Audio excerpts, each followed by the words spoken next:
बिस्मिल्लाहिर्रहमानिर्रहीम। अस्सलाम वालेकुम। मैं हूं मोहम्मद अब्दुल्ला शारिफ और आज हम लोग second year chemistry chapter number 7 जो कि प्रीवियसली भी डिस्कस कर रहे जा रहे थे, उसी के अंदर से एक टॉपिक है हाइब्रिडाइजेशन ऑफ ऑर्बिटल्स।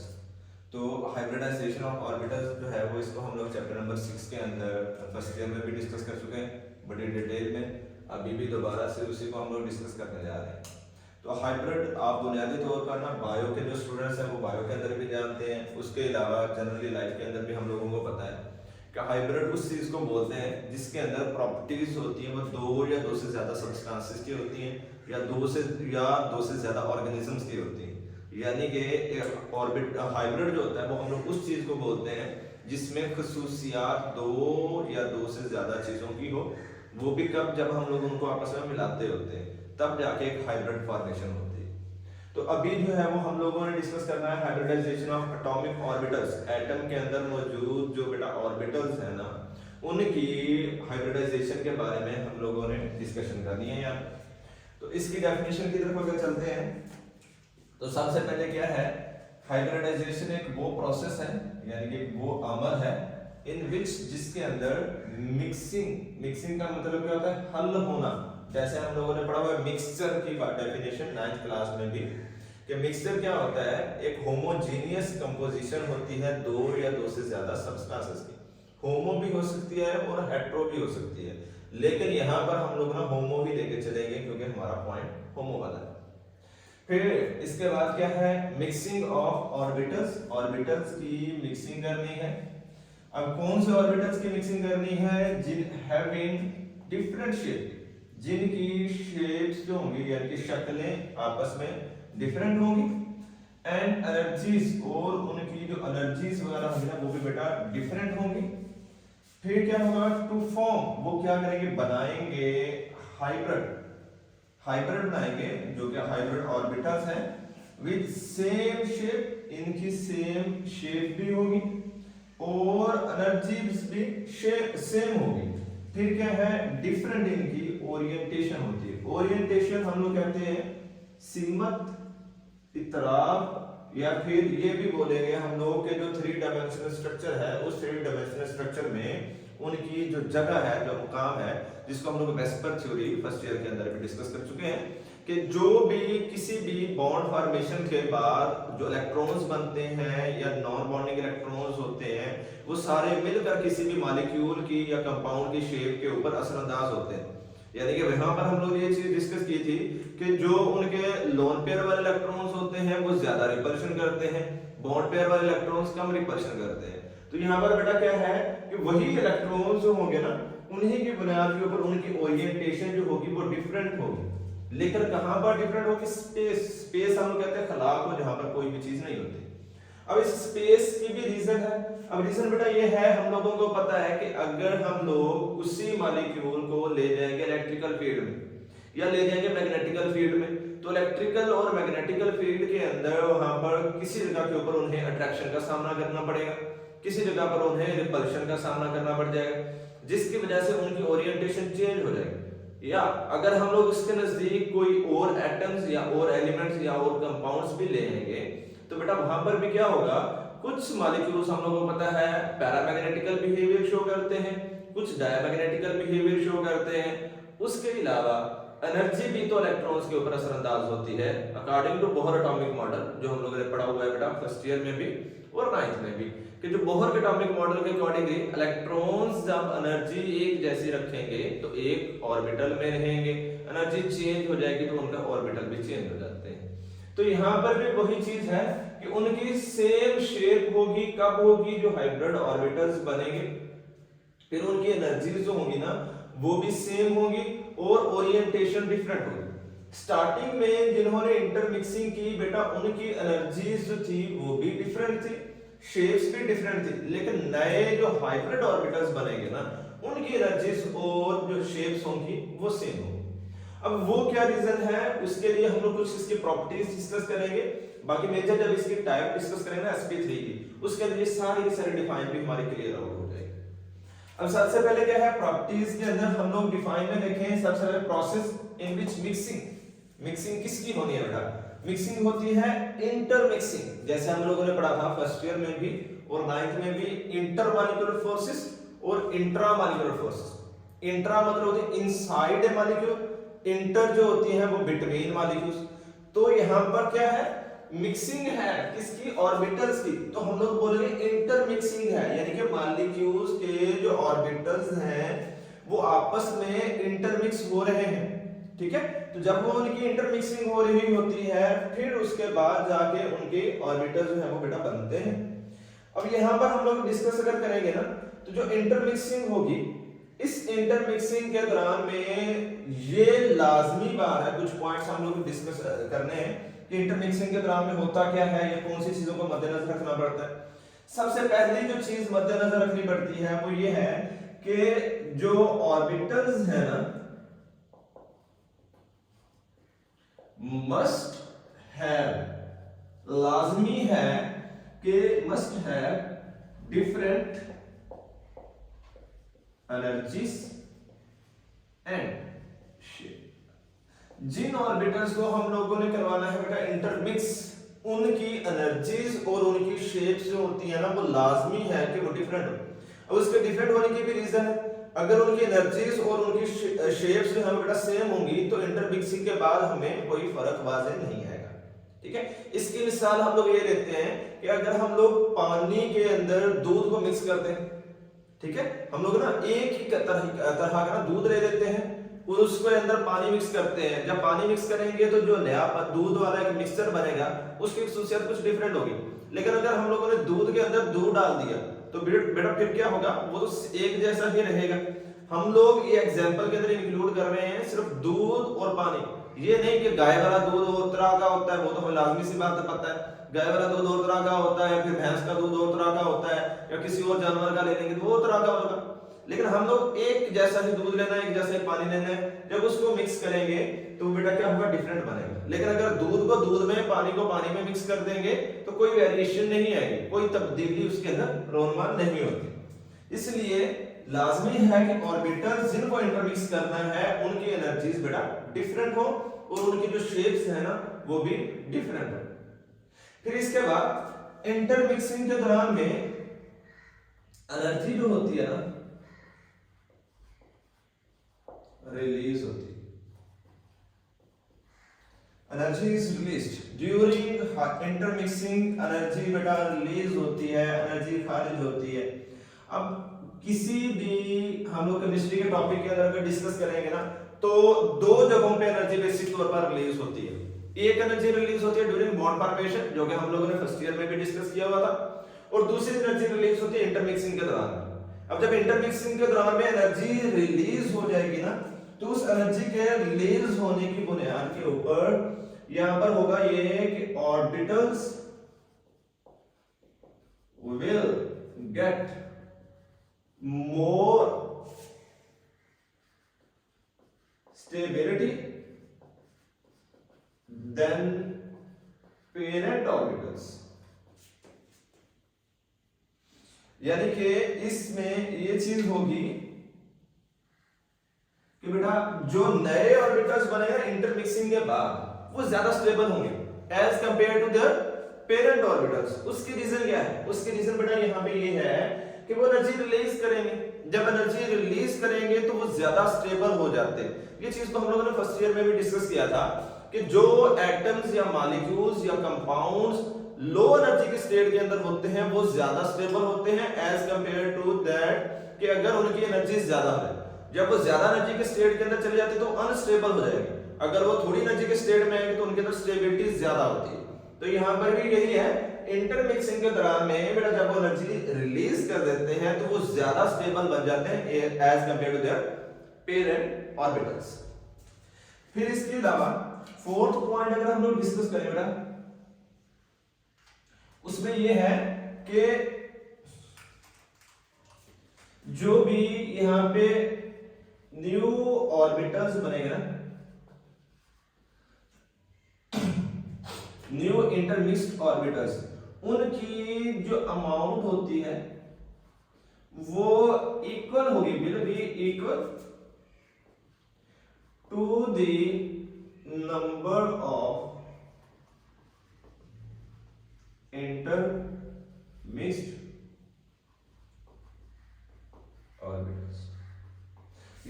यहाँ पर चीज बेटा ये है कि जो मिकदार है यानी कि जो तादाद है नए बनने वाले ऑर्बिटल्स की वो कितनी होगी इंटरमिक्सिंग के बाद, तो वो डिपेंड करता है कि कितने ऑर्बिटल्स को हम लोगों ने इंटरमिक्स किया है। अगर 2 ऑर्बिटल्स को इंटरमिक्स किया है 2 नए ऑर्बिटल बनेंगे, अगर 3 ऑर्बिटल्स को इंटरमिक्स किया है 3 बनेंगे, 4 को इंटरमिक्स किया है 4 बनेंगे। इसमें हम लोग इसकी टाइप्स के अंदर आगे डिस्कस करेंगे। sp3 की हम लोगों ने डिस्कशन करनी है 1s and 3p। अगर 1s और 3p को इंटरमिक्स करेंगे तो 4 नए ऑर्बिटल्स बनेंगे। इसके एग्जांपल हम लोग वही कर लेते हैं कि अगर 1 ग्लास पानी का 3 ग्लास है दूध के, उनको हम लोग हल करें मिक्सचर बनाएं तो जो नया हमारा मिक्सचर बनेगा वो टोटल 4 ग्लास का होगा। तो यहाँ पर भी कि नंबर ऑफ इंटरमिक्स्ड ऑर्बिटल्स जो होंगे उनकी क्वांटिटी डिपेंड करती है कि कितने ऑर्बिटल्स को हम लोगों ने इंटरमिक्स किया है, उसी की बुनियाद के ऊपर नए जो हाइब्रिड ऑर्बिटल्स होंगे ना वो बनेंगे। क्योंकि इंटरमिक्सिंग हुई, इस इंटरमिक्सिंग के बाद बेटा क्या बन गया हाइब्रिड ऑर्बिटल बन गया। तो number of hybrid orbitals depend करेंगे कितने इंटरमिक्स हुए हैं उसकी तादाद के ऊपर डिपेंड करेंगे। तो फिर बेटा इसके बाद जब हाइब्रिड बन चुका है वो हाइब्रिड जो होगा ना उसकी शेप जितने भी हाइब्रिड्स हैं 1 है 2 है 3 है 4 है उन सभी की शेप जो होगी ना वो बेटा सेम होगी, एनर्जी भी सेम होगी, शेप भी सेम एनर्जी भी सेम। अब वो कैसे उसके एग्जांपल हम लोग डिस्कशन में कर रहे हैं। उसके अंदर यही है कि अगर हम लोगों ने 3 ग्लास पानी और 1 ग्लास दूध का मिक्स किया है तो जहां से भी उठा लें उसका मिक्सचर हर जगह पर उसका टेस्ट एक जैसा, स्मेल एक जैसी, उसके अंदर बाकी जो भी प्रॉपर्टीज हैं कलर वगैरह हो गया डेंसिटी वगैरह होगी वो हर जगह पर एक जैसी होगी। इसीलिए हम लोग कहते हैं कि जब उनको इंटरमिक्सिंग बेटा कर दी तो सेम शेप होगी और सेम ही उनकी एनर्जी होगी। फिर एनर्जी सेम है, शेप जो है वो भी सेम है जो कि हम लोगों ने यहाँ पर डिस्कस कर लिया, लेकिन डिफरेंट ओरिएंटेशन है। वही पॉइंट हम लोग यहाँ पे करते हैं कि जो हाइब्रिड होगा ना बेटा उसकी ओरिएंटेशन उसकी सिमत ओरिएंटेशन वो डिफरेंट होगी। अब ओरिएंटेशन डिफरेंट होने की रीजन क्या है? उसकी रीजन ये है कि जब इंटरमिक्सिंग होनी है तो ऑर्बिटल्स के अंदर होते हैं इलेक्ट्रॉन्स, वो इलेक्ट्रॉन एक दूसरे को करते हैं रिपेल। तो बेटा जब इलेक्ट्रॉन एक दूसरे को रिपेल करते हैं उस रिपल्शन की बुनियाद के ऊपर वो अपना स्टेबल मॉलिक्यूल बनाने के लिए एक दूसरे से मैक्सिमम डिस्टेंस पर चले जाते हैं ताकि स्टेबिलिटी को भी मेंटेन रखा जा सके और जो उनके अंदर रिपल्शन होती है उस रिपल्शन को भी मिनिमम से मिनिमम रखा जा सके। तो इसीलिए उनकी ओरिएंटेशन सभी की डिफरेंट हो जाती है क्योंकि वो एक दूसरे से डिस्टेंस पे चले जाते हैं। फिर बेटा क्या है जो हाइब्रिड ऑर्बिटल्स होते हैं ना उनकी बॉन्ड नेचर क्या होती है? जितने भी हाइब्रिड ऑर्बिटल्स बनेंगे वो आगे जाके जब भी बॉन्ड बनाएंगे तो उनके बॉन्ड सारे के सारे सिग्मा बॉन्ड बनेंगे। अब वो सिग्मा बॉन्ड बनने की रीजन क्या होती है? उसकी रीजन बेटा है हेड टू हेड ओवरलैपिंग, जो हम लोगों ने फर्स्ट ईयर में डिस्कशन की थी चैप्टर 6 के अंदर कि जितने भी हाइब्रिड ऑर्बिटल्स होते हैं जब वो इंटरमिक्सिंग करते हैं तो इंटरमिक्सिंग करने के बाद जो नई शेप वाले ऑर्बिटल्स आते हैं वो जब फर्दर जाके किसी और के साथ करें या हाइब्रिड आपस में इंटरमिक्सिंग करें तब उनके बनने वाले बॉन्ड सिग्मा बॉन्ड होते हैं। रीजन क्या है? उनकी हेड टू हेड ओवरलैपिंग हो रही होती है, ये चीज इसके अंदर। फिर ये तो हम लोग ने हाइब्रिड की प्रॉपर्टीज डिस्कस कर ली, हाइब्रिडाइजेशन की डिफाइन डिस्कस कर ली। फिर हमारी बुक के अंदर ना 3 टाइप्स मेंशन की हुई है, एक है sp3, एक है sp2 और तीसरी है sp। हम लोग जो डिस्कशन करने जा रहे हैं वो बेटा है sp3 हाइब्रिडाइजेशन। s नाम से ही पता चल रहा है 1s होगा और p3 मतलब 3 p होंगे। तो डेफिनेशन के अंदर भी उसी तरीके से है 1s एक s एंड 3 p के ऑर्बिटल्स जो होंगे ना वो इंटरमिक्सिंग करेंगे टू फॉर्म बनाएंगे। फिर क्या बनाएंगे? 4 इक्वल ऑर्बिटल्स, एक जैसे 4 ऑर्बिटल्स बनाएंगे। वो इक्वल क्यों होंगे? क्योंकि उनकी शेप से एनर्जी से ओरिएंटेशन तो डिफरेंट होगी ही होगी, लेकिन क्या है बेटा वो जब इंटरमिक्सिंग करेंगे तो उस इंटरमिक्सिंग के बाद वो एक जैसे ऑर्बिटल्स बनाएंगे जिनके शेप होंगे वो एक जैसे ही होंगे। अब हम लोगों ने चूंकि कार्बन को लेकर चलना है, कार्बन के अंदर अगर इलेक्ट्रॉनिक कॉन्फ़िगरेशन करें टोटल 6 इलेक्ट्रॉन होते हैं 1s2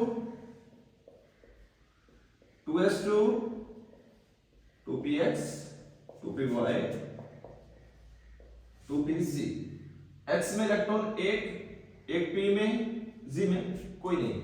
तो बेटा यहां पर क्या है, ग्राउंड स्टेट के अंदर, नॉर्मल स्टेट के अंदर s में है 2 इलेक्ट्रॉन, px में और py में एक है, pz में कोई भी नहीं। तो हम लोगों ने ये चीज फर्स्ट ईयर में डिस्कस की थी कि बॉन्डिंग के लिए ये जरूरी है कि उनके अंदर पार्शियली फील्ड इलेक्ट्रॉन्स हो, यानी कि पार्शियली फील्ड ऑर्बिटल्स हो, सॉरी इलेक्ट्रॉन्स नहीं, पार्शियली फील्ड ऑर्बिटल्स हो। पार्शियली फील्ड का मतलब क्या है, हाफ फील्ड हो। हाफ फील्ड का मतलब क्या है, डीजनरेटेड ऑर्बिटल में एक इलेक्ट्रॉन हो। और ये हम लोगों ने फर्स्ट ईयर में चैप्टर नंबर 5 में भी डिस्कस किया था कि मैक्सिमम जो होता है ना, वो 2 इलेक्ट्रॉन किसी भी डीजनरेटेड ऑर्बिटल में रह सकते हैं।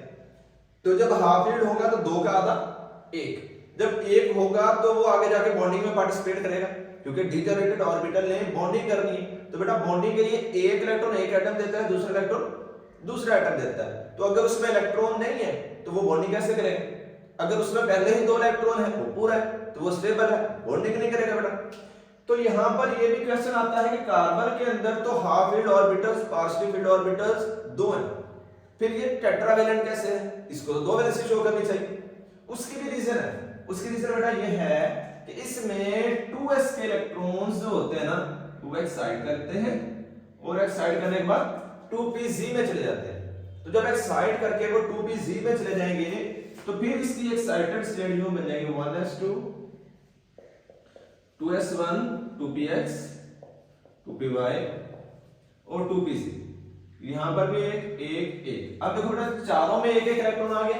जब चारों में एक इलेक्ट्रॉन है तो इसी बुनियाद के ऊपर ये आगे जाके 4 न्यू अपनी वैलेंसी शो कर देते हैं और वो टेट्रावैलेंट शो होना शुरू हो जाए।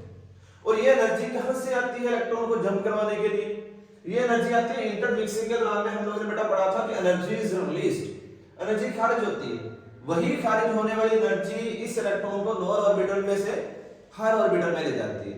या अगर हम लोग इंटरमिक्सिंग से पहले इसको एक्साइटेड स्टेट में लेके जाना हो तो क्या करेंगे?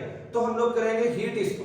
तो बेटा जब हम लोग इनको हीट करेंगे, उस हीट करने की बुनियाद के ऊपर ये इलेक्ट्रॉन एनर्जी लेगा, लेने के बाद लोअर ऑर्बिट से जंप करके हायर ऑर्बिटल में चला जाएगा। ठीक है, तो ये चीज हम लोगों ने ज़हन में रखनी है कि ये इलेक्ट्रॉन यहां से जंप करके यहां पर गया। 2 वजूहात हैं, एक इंटरमिक्सिंग है, दूसरा इनके अंदर है बाहर से एक्सटर्नली हम लोगों ने हीट दी। तीसरी भी होती है, तीसरी ये होती है कि अगर एटम बॉन्ड फॉर्मेशन कर रहा है, जैसे हम लोगों ने पहले डिस्कस किया कि कोई भी मॉलिक्यूल या कोई भी एटम या कोई भी इलेक्ट्रॉन एनर्जी उस टाइम रिलीज करता है जब वो हायर ऑर्बिटल से लोअर ऑर्बिटल में आता है, या फिर उसके अलावा बॉन्ड फॉर्मेशन के दौरान में एनर्जी रिलीज होती है और इंटरमिक्सिंग के दौरान में एनर्जी रिलीज होती है। ये मॉलिक्यूल या एटम्स जब एनर्जी रिलीज करते हैं इलेक्ट्रॉन ने, तो उस दौरान में बेटा जब उसके अंदर इंटरमिक्सिंग हुई, इलेक्ट्रॉन जंप किया, बाहर से एनर्जी दी, इलेक्ट्रॉन जंप किया। अगर हम लोग ये करें 2px 2py, इन दोनों की कर दे बॉन्डिंग, इन दोनों की बॉन्डिंग कर दी, एनर्जी रिलीज हुई। वो एनर्जी कहां पर गई? ये 2s का इलेक्ट्रॉन जंप करके 2pc के अंदर चला गया। यहां पर अगर क्वेश्चन पूछ लेना how much energy is required to remove an electron या jump an electron from lower orbital to its higher orbital, कितनी एनर्जी चाहिए होती है एक इलेक्ट्रॉन को लोअर ऑर्बिटल से हायर ऑर्बिटल में विद इन सेम ऑर्बिट, ये ध्यान रखना, विद इन सेम ऑर्बिट, एक ही ऑर्बिट के अंदर रहते हुए एक इलेक्ट्रॉन को लोअर ऑर्बिटल से हायर ऑर्बिटल में जाने के लिए कितनी एनर्जी चाहिए? 2 बॉन्ड फॉर्मेशन के दौरान में जितनी एनर्जी रिलीज होगी उतनी एनर्जी चाहिए एक इलेक्ट्रॉन को लोअर से हायर में जाने के लिए। ठीक है बेटा, अगर हम लोग ये करेंगे ना कि एक ऑर्बिट से दूसरे ऑर्बिट में, तो वो एनर्जी नहीं इतनी होती, वो एनर्जी ज्यादा होती है। क्यों? क्योंकि हम लोगों को पता है बोहर के एटॉमिक मॉडल के अंदर पहले जो हम लोगों ने फर्स्ट ईयर में भी पढ़ा था प्रिंसिपल क्वांटम नंबर, वहां पर क्या है एनर्जी का डिफरेंस बहुत ज्यादा है। फिर जब उनके अंदर ऑर्बिटल की बात करेंगे, ऑर्बिटल में एनर्जी का डिफरेंस थोड़ा है। डीजनरेटेड ऑर्बिटल की बात करेंगे उनमें तो एनर्जी एक जैसी होती है, माइनस का डिफरेंस होता है बेटा। तो इसीलिए एक ही ऑर्बिट में रहते हुए एक ऑर्बिटल से दूसरे ऑर्बिटल में जाने के लिए 2 बॉन्ड फॉर्मेशन के दौरान में जितनी एनर्जी रिलीज होती है उतनी एनर्जी चाहिए बेटा एक इलेक्ट्रॉन को लोअर ऑर्बिटल में से जंप करवा के हायर ऑर्बिटल में लेके जाने के। ठीक है, आई होप सो ये आना क्लियर हो गया। फिर इसके बाद बेटा आती है इंटरमिक्सिंग। इंटर मतलब दरमियान में, मिक्सिंग हम लोगों ने क्या करना है, हल करना है। किसको हल करना है, 1s को और 3p को, 1s और 3p ऑर्बिटल्स को हम लोगों ने इंटरमिक्स करना है। तो ये चीज हम लोगों ने बेटा फर्स्ट ईयर में भी डिस्कस की थी कि जो s ऑर्बिटल होता है ये हमेशा होता है स्फेरिकल, गोल शक्ल का होता है, और जो होता है px वाला, py वाला और pz वाला ये होते हैं डंबल शेप। डंबल शेप जैसे जिम के अंदर जाएं तो वो जो वेट लिफ्टिंग के लिए यूज करते हैं उनके अंदर दोनों साइडों के ऊपर थोड़ा भारी वजन होता है, इस वजह से बेटा वो भारी होते हैं, और दरमियान वाले जो होते हैं वो पकड़ने के लिए, थोड़ी सी ग्रिप करने के लिए बारीक जगह होती है। तो ये 2s 2px 2py 2pz। अब बेटा ये जो px आप लोग इस शेप में बना सकते हो, px इस शेप में भी बना सकते हो, लास्ट नहीं है कि यही शेप उसकी होगी, लेकिन होगा डंबल ही होगा, डंबल डायमेंशन उसकी कोई भी हो सकती है, वो डायमेंशन जो है वो वेरिएबल हो सकती है, लेकिन शेप्स उनकी हमेशा डंबल ही होगी। अब फिर क्या, अब हम लोगों ने किया इनको इंटरमिक्स। ये तो इंटरमिक्सिंग से पहले हम लोग कहते हैं ग्राउंड स्टेट के अंदर ये शेप थे, फिर हम लोगों ने उनको इंटरमिक्स किया, हल किया। जब हल करेंगे फिर क्या होगा, उनका है ना एक मिक्सचर सा तैयार हो जाएगा, एक मिक्सचर। अब वो जो मिक्सचर तैयार होगा उसकी हम लोगों ने पढ़ा सेम शेप, एनर्जीज सेम, उनकी एनर्जीज और शेप सेम होंगी, तो उसी की बुनियाद के ऊपर ना हमारे पास 4 न्यू इक्वल ऑर्बिटल्स बनेंगे, और वो जो ऑर्बिटल्स बनेंगे हर ऑर्बिटल की शेप कुछ ऐसी,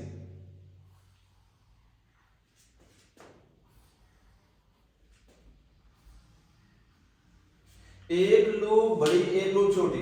अब बेटा हम लोगों को अगर याद हो, हम लोगों ने फर्स्ट ईयर में ये चीज डिस्कस की थी कि ये जो ऑर्बिटल है ना ये उसकी शेप जाहिर करता है, और ऑर्बिटल क्या होता है, वो जगह जहां पर इलेक्ट्रॉन मौजूद होने के 95% चांसेस हों। तो यहां पर क्या है, इंटरमिक्सिंग के बाद क्या हुआ, s एक s था, 3 क्या थे, p थे। जब इंटरमिक्स किया 4 हिस्से टोटल, 4 में से एक हिस्सा आया s के पास, 3 हिस्से गए p के पास, परसेंटेज निकालें।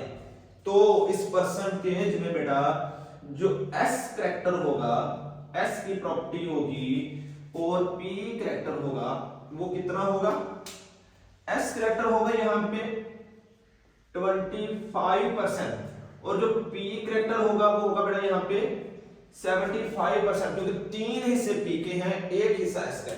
इसी बुनियाद के ऊपर उनकी शेप कुछ यूं बन जाएगी, और इलेक्ट्रॉन इस पूरे की पूरी जगह के अंदर कवर अप कर सकता है, पूरी की पूरी जगह को ऑक्युपाई कर सकता है। इसी ऑक्युपाई करने के बाद जब इंटरमिक्सिंग हो गई तो ये जो नए ऑर्बिटल्स बनेंगे, इसमें ये sp3, ये भी sp3, ये भी sp3, ये। अब चारों जो होंगे ना वो sp3 वाले होंगे। क्यों sp3 वाले होंगे, क्योंकि बेटा उनमें एक जो है वो s वाला और 3 p वालों ने इंटरमिक्सिंग की। फिर जब एनर्जी सेम है, शेप सेम है, उसके बाद जो इलेक्ट्रॉन्स के लिए जगह है वो भी सेम हो जाएगी, हर जगह के ऊपर इलेक्ट्रॉन एक जैसे ही मौजूद होंगे। जैसे हम लोगों ने फर्स्ट ईयर में भी पढ़ा था कि अगर एनर्जी सेम है तो कोशिश ये होती है कि इलेक्ट्रॉन सभी के अंदर एक जैसे मिकदार में, जब एक जैसे मिकदार में पूरे हो जाएंगे, फिर भी अगर एक्स्ट्रा बच जाएंगे फिर वो एक साइड से शुरू हो जाएंगे, फिर वो एक एक करके और आता रहेगा। ठीक है, तो अभी सेम स्पिन के साथ डिफरेंट ऑर्बिटल्स में एक जैसे इलेक्ट्रॉन्स हम लोगों ने डाल ले। टोटल इलेक्ट्रॉन्स कितने हैं, वैलेंस शेल में हमारे पास बेटा 4 इलेक्ट्रॉन है, 2 3 और 1 4।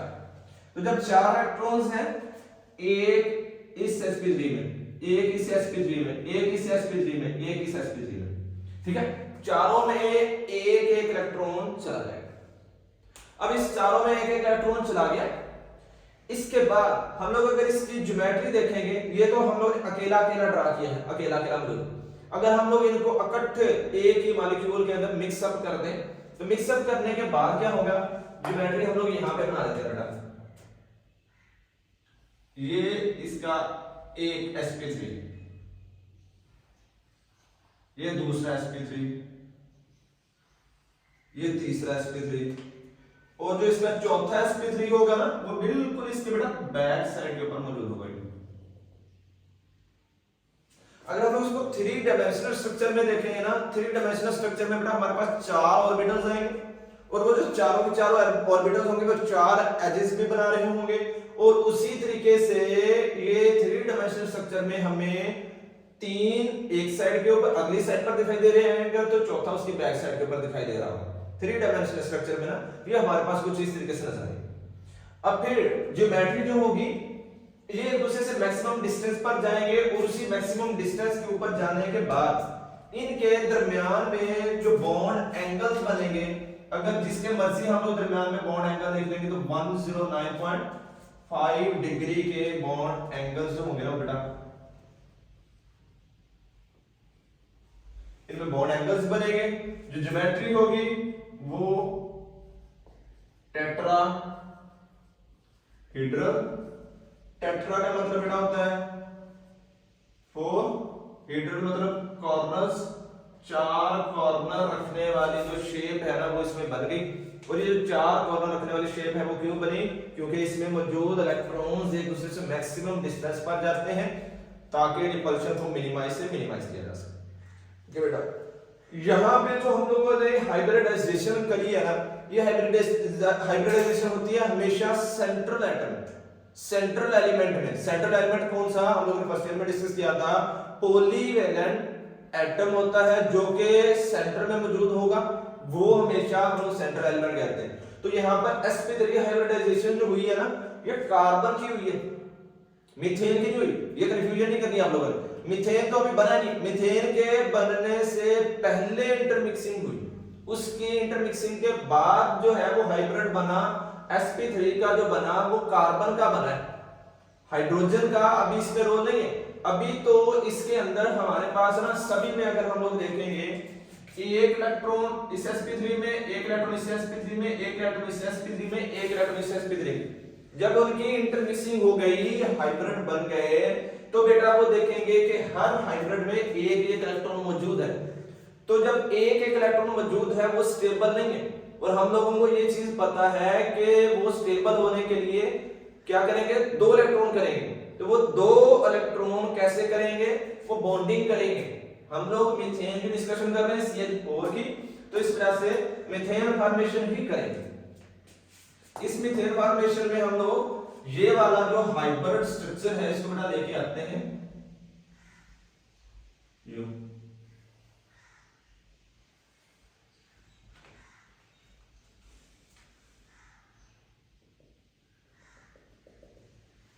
अब फिर इसके बाद इसके साथ में हम लोग ले आएंगे हाइड्रोजन।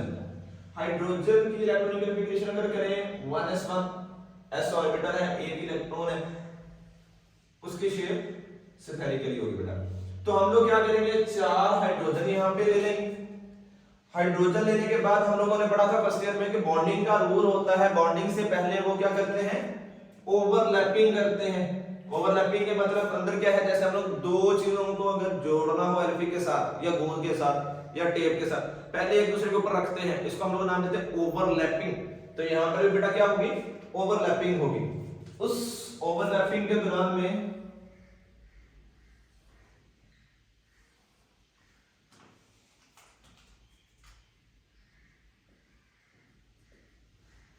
तो बेटा इस ओवरलैपिंग के दौरान में एक हाइड्रोजन इसके साथ, एक हाइड्रोजन इसके साथ, एक हाइड्रोजन इसके साथ, एक हाइड्रोजन इसके साथ। तो 4 हाइड्रोजन जो होंगे ना वो चारों का एक ही कार्बन के चारों sp3 के साथ जाके ओवरलैपिंग करेंगे, और ओवरलैपिंग करने के बाद उनके अंदर बॉन्डिंग होगी, और बॉन्डिंग के बाद बेटा उनकी जो शेप हो जाएगी वो इसी तरीके वाली ही रहेगी।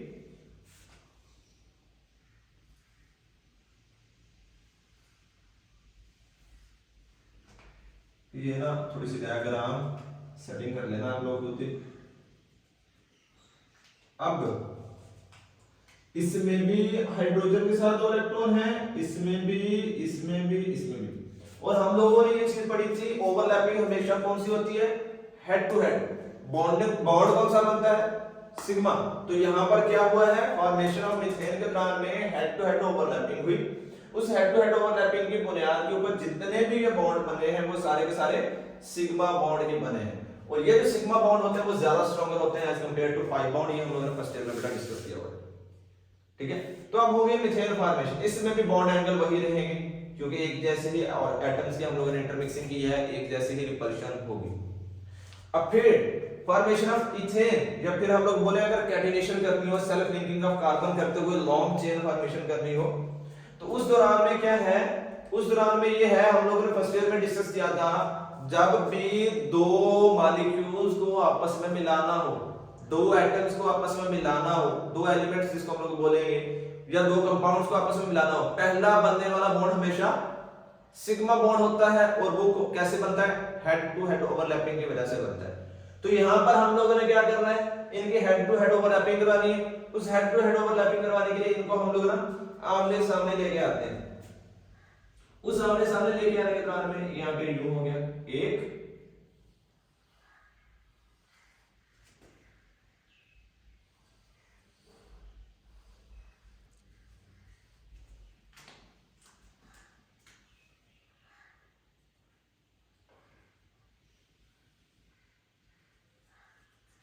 तो बेटा ये एक CH4 है, ये भी CH4 है, यानी कि दो मीथेन हम लोगों ने लिए।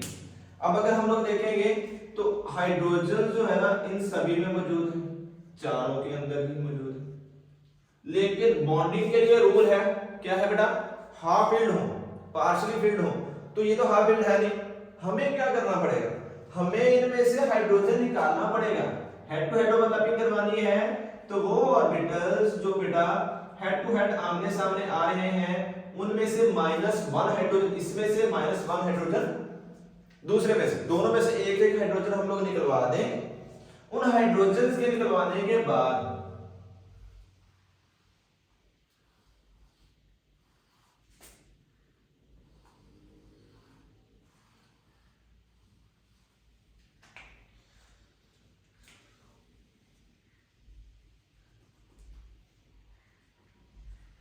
अब हाइड्रोजन को तो बेटा हम लोगों ने निकलवा दिया, 3 रह गए इसमें, 3 रह गए हाइड्रोजन इसमें।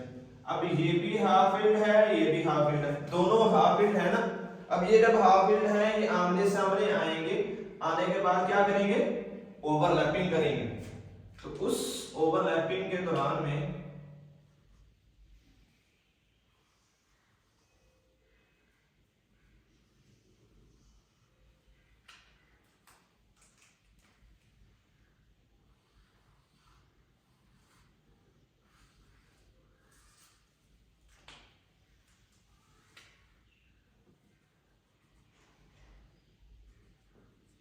अब ये होगी बेटा ओवरलैपिंग, ओवरलैपिंग की वजह से क्या होगा, इनका बॉन्ड बनेगा, और वो जो बॉन्ड बनेगा, जगह की कमी की वजह से इसको ना ऊपर यहाँ पे बना देता हूं मैं थोड़ी सी डायग्राम को। अच्छा बेटा फिर क्या होगा,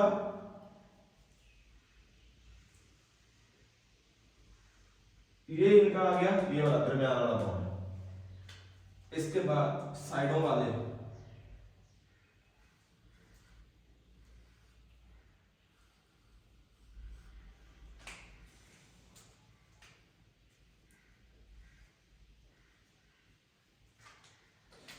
ये कार्बन कार्बन का आपस का बॉन्ड है, कार्बन कार्बन का, ये तीनों